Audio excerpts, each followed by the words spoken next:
Variable होता है, ठीक है। तो ये क्या है, वेरिएबल रेजिस्टेंस है। तो हमारा आरटीडी में वेरिएबल रेजिस्टेंस कौन सा है, ये है। ये दोनों क्या है, शॉर्ट है। तो कैसा लगेगा यहाँ पे 1 2 3 है तो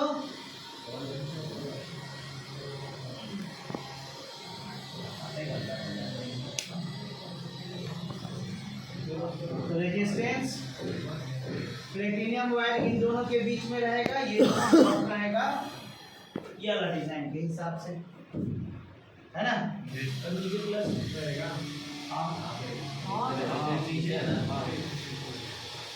मैं वही है ना, 3 नंबर में है ना।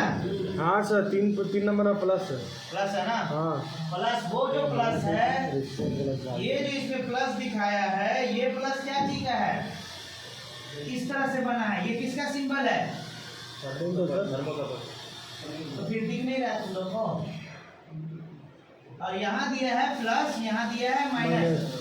तो इसी ट्रांसमीटर में आप 2 वायर का आरटीडी कनेक्ट कर सकते हो, 3 वायर का आरटीडी कनेक्ट कर सकते हो, 4 वायर का आरटीडी कनेक्ट कर सकते हो। अगर 2 वायर का कनेक्ट करोगे तो किसमें करोगे बताओ, 2 और 3 में, है ना। और थर्मोकपल करोगे तो 2 और 3 में। पर थर्मोकपल का नेगेटिव कौन सा होगा, 2, और पॉजिटिव। आया समझ में।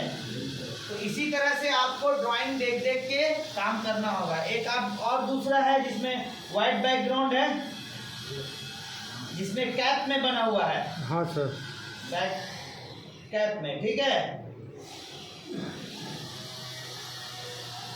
तो उसमें भी दिया है, अगर 3 वायर का आरटीडी देखो लिखा है 2 wire RTD, 3 wire RTD and 4 wire RTD. तो 2 वायर में उसमें दिया है 1 और 3 में कनेक्ट करना है। रोजमॉन्ड देखो, है ना। तो 1 एंड 2 में, सॉरी 1 एंड 2 में तो आपका कनेक्ट होगा 2 वायर का आरटीडी। 3 वायर का आरटीडी है तो 1 2 3 में 2 एंड 3 इसमें क्या है, माइनस है, और 1 क्या है, प्लस है। 4 वायर का आरटीडी है तो 1 2 3 4, है ना, इसमें कनेक्ट होगा। इसमें तो ये होता है क्योंकि 2 एंड 3 4 वायर में ये दोनों वायर शॉर्ट है, ये दोनों शॉर्ट है ना। तो अब इसको आप चाहे 1 में कनेक्ट करो या 2 में, या इसको 1 में कर दो 2 में कर दो, बात एक ही है, क्योंकि शॉर्ट है। समझ में आ गया। पर वही आपको ध्यान देना होगा, दोनों शॉर्ट वायर, एक पेयर का शॉर्ट वायर 1 2 में, तो दूसरा शॉर्ट पेयर किसमें होगा, 2 3। समझ में आ गया। तो इस तरह से हम लोग को कनेक्ट करना पड़ेगा। बाकी इतना समझा दिए हैं, बन गए तो आगे काम करना इंशाअल्लाह।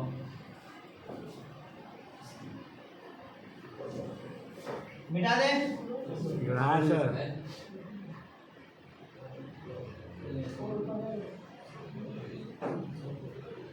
ओके, तो ये मेरा सेम ट्रांसमीटर है, ये आरटीडी है, किसमें जाएगा,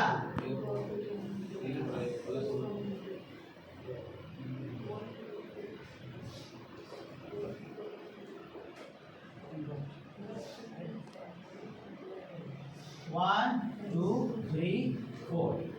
तो यहां से निकल कर इसमें, यहां से निकल कर इसमें, यहां से, तो ये क्या कहलाता है,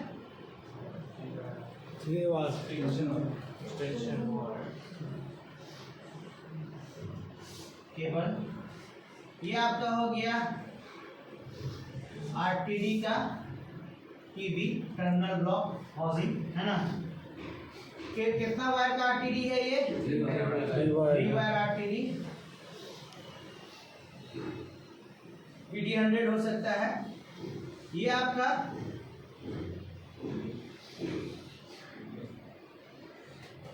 यूनियन है, 5 निप्पल है।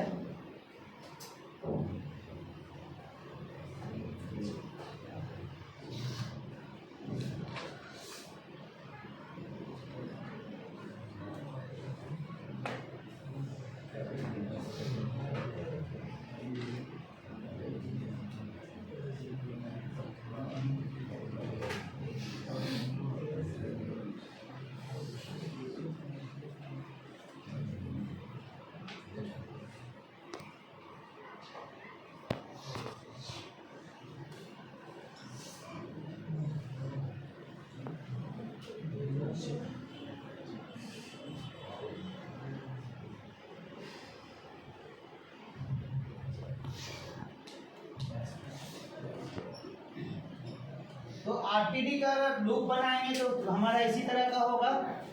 आरटीडी डायरेक्ट तो नहीं लगा होगा, नहीं है ना। आरटीडी और टर्मिनल कनेक्शन भी एक हाउसिंग के अंदर में होगा। सर। वहां से ग्लैंड होकर केबल इसमें जाएगा ट्रांसमीटर में। यहाँ पर ये जो एक निप्पल पाइप जैसा होगा जो थर्मोवेल से कनेक्टेड होगा। कभी भी अगर हमको आरटीडी को रिप्लेस करना है तो क्या करेंगे, ये दोनों नट बोल्ट खोल सकते हैं, खोल के बाहर निकालेंगे। तो अगर ये नट बोल्ट खोलेंगे तो पूरा थर्मोवेल बाहर आ जाएगा और पूरा जो लिक्विड है, हाई प्रेशर है, बाहर आ जाएगा। इसी के लिए यहाँ पे यूनियन दिया गया है और ये निप्पल दिया गया है। निप्पल भी घूम के निकल जाएगा। थर्मोवेल कभी हमको नहीं निकालना है रिप्लेस करते समय। या फिर ये यूनियन में ऐसा दिया बना हुआ होता है कि सिर्फ जो रॉड हम लोग देखें, यूनियन खोल के हाउसिंग के साथ में रॉड बाहर आ जाएगा। समझ में आ गया? तो हम लोग रॉड खाली रिप्लेस थर्मोवेल मेटल चीज है, वो क्या खराब होगा, हो सकता है प्रोसेस क्या लिक्विड के हिसाब से डिजाइन नहीं किया है तो करोडेड होके पंचर हो सकता है और कुछ हो सकता है। यही होगा। और उसमें क्या खराबी आएगा, पंचर होने का सिवा तो और कोई खराबी नहीं आएगा। और आरटीडी होगा, आप देखेंगे कि आरटीडी स्प्रिंग लोडेड होगा, स्प्रिंग बन डाला हुआ है, है ना। किस लिए? इवन जो भी आरटीडी होगा, चाहे इस टू में स्प्रिंग होगा चाहे इसमें स्प्रिंग होगा, क्योंकि जब हम आरटीडी को टाइट करते हैं ये थर्मोवेल में, ये क्या होना चाहिए, बॉडी को टच करना चाहिए, तब ना स्प्रिंग इस तरह से टाइट होगा। अगर बॉडी को नहीं टच कर रहा है, अगर आप इसको एयर में रखते हैं, अगर पाइप में वाइब्रेशन है तो ये भी हिलेगा। तो आरटीडी यहाँ पर इसका जो ज्वाइंट है प्लेटिनियम वायर, वो क्या हो सकता है, जल्दी ब्रेक हो सकता है।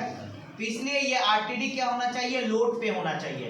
इवन अगर थर्मोवेल में आप इस तरह से डाल रहे हैं, कैप रख रहे हैं थर्मोवेल के मेटल, सपोज ये थर्मोवेल है और इसको आप टच नहीं कर रहे हैं थर्मोवेल में, तो हीट का ट्रांसफर क्या होगा, स्लो होगा।